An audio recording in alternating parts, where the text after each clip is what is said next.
ഈശോ മിശിഹായ്ക്ക് സ്തുതിയായിരിക്കട്ടെ. സമാധാനവും സൗഭാഗ്യവും. അങ്ങനെ അനുഷ്ഠാനത്തിൽ മൂന്നാം സഭയും തീഷ്ണതയിൽ ക്ലാരിസ്റ്റുമായി ആത്മീയ ജീവിതം മുന്നോട്ട് നയിച്ച സഹോദരിമാർക്ക് നിരാശാജനകമായ ഒരു സംഭവം ഉണ്ടായി. കണ്ണാടിയുറുമ്പിലെ ഭവനം ഈ സ്ത്രീകൾക്ക് തീറു കൊടുക്കുന്നതിനെപ്പറ്റി ലവീഞ്ഞ പിതാവ് സ്ഥലം ഉടമസ്ഥരുമായി സംസാരിച്ചു. എന്നാൽ ആ ഭവനം മൂന്നാം സഭയ്ക്കായി നൽകാനായിരുന്നു അദ്ദേഹത്തിന്റെ തീരുമാനം.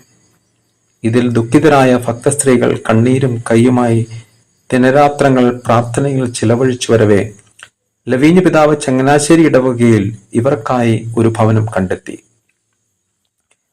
ഭക്തസ്ത്രീകളായ ഈ മൂന്നാം സഭക്കാരുടെ അഭീഷ്ടപ്രകാരം ക്ലാരസഭയ്ക്ക് രൂപം കൊടുക്കാൻ ലവീഞ്ഞ പിതാവ് സമ്മതിക്കുകയും അതിനാവശ്യമായ പ്രാരംഭ നടപടികൾ ആരംഭിക്കുകയും ചെയ്തു.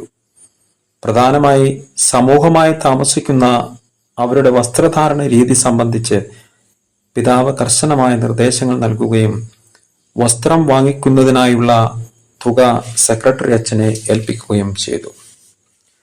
1888 ഡിസംബർ 14 കോട്ടയം വികാരി അപ്പസ്തോലിക്ക മാർ ചാൾസ് ലവീഞ്ഞ പിതാവ് കട്ടക്കയത്ത് മുപ്രയിൽ ചെറിയാച്ചന്റെയും ബഹുമാനപ്പെട്ട ലൂയിസ് അച്ഛന്റെയും സഹകാർമ്മികത്വത്തിൽ ഫ്രാൻസിസ്കൻ മൂന്നാം സഭക്കാരായിരുന്ന 8 സ്ത്രീകൾക്ക് ഫ്രാൻസിസ്കൻ ക്ലാരസഭയുടെ ഔദ്യോഗിക വസ്ത്രം നൽകിക്കൊണ്ട് അവരെ സന്യാസ സമൂഹത്തിന്റെ അംഗങ്ങളാക്കി.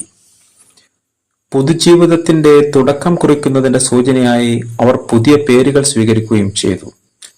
1888 December 15 sister Mariam Clara, sister Coletta, sister Mariam Thresia, sister Agnes, sister Margarita, sister Mariam Magdalena, sister Anna, sister Mariam എന്നീ 8 സിസ്റ്റർമാർ ചങ്ങനാശ്ശേരിയിലെ പുതിയ ഭവനത്തിൽ പുണ്യവാസം ആരംഭിച്ചു.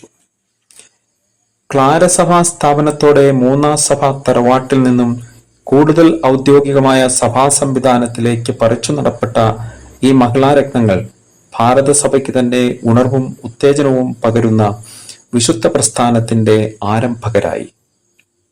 തറവാടിന്റെ കാരണവരായ തൊമ്മച്ചനിത് ആത്മനിർവൃതിയുടെ നിമിഷങ്ങളും.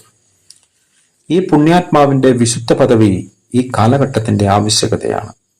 അതിനായി നമുക്കൊന്നായി പ്രാർത്ഥിക്കാം. ആമേൻ.